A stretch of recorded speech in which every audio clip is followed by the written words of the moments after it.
Setup ഉള്ള എനിക്ക് ഈ സിറ്റിയിൽ അങ്ങനെ വേറെ ആരെയും പരിചയമില്ല. സാറിന് അറിയാലോ. പെർഫെക്റ്റ് ടൈമിംഗാ. ഞാൻ എനിക്ക് വേണ്ടി ഒരു പേഴ്സണൽ ഡ്രൈവറെ തപ്പിക്കൊണ്ടിരിക്കുവായിരുന്നു. മാഡത്തിന് നേരിട്ട് അറിയാവുന്ന ആളാണല്ലോ അല്ലേ? ഇയാളാണോ ജോസ്? ഇയാള് പ്രശ്നങ്ങളൊന്നും ഉണ്ടാക്കാൻ നിൽക്കുമല്ലോ അല്ലേ?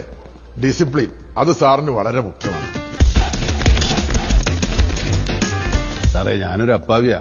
ഞാനങ്ങനെ വഴക്കിനും വക്കാണത്തിനും ഒന്നും പോകാറില്ല. മാത്രല്ല സാർ എന്റെ പ്രീമിയം ക്ലയന്റ് ആണെന്നും വേറൊരു വഴിയില്ലാത്തോണ്ടാണ് ഞാൻ സാറിനെ ബുദ്ധിമുട്ടിക്കുന്നതെന്നൊക്കെ ചൂസ് നന്നായിട്ട് അറിയാം. ഹിന്ദു മാഡം പറഞ്ഞു കഴിഞ്ഞാൽ പിന്നെ എനിക്ക് കൈവിട മുടിയാതല്ലേ. വൈകുന്നേരം 6 മണി വരെയാണ് ഓഫീസ്. ഇന്ന് നമുക്കൊരു ട്രയൽ റൺ നോക്കാം. എനിക്ക് ഇഷ്ടപ്പെട്ട നല്ല ശമ്പളത്തിന് ഈ ജോലി സ്ഥിരപ്പെടും. ഇഷ്ടപ്പെട്ട മട്ടും. ഇങ്ങനെ ആട്ടെ Murali. Jose, there is a dress code over here. ഇതൊരു കോർപ്പറേറ്റ് സ്ഥാപനമാണ്. ഇവിടെ ലുക്ക് വളരെ ഇമ്പോർട്ടന്റ് ആണ്. പാന്റും ഷൂസും ടൈ ഒക്കെ വേണം. മേടിക്കാൻ മുരളി.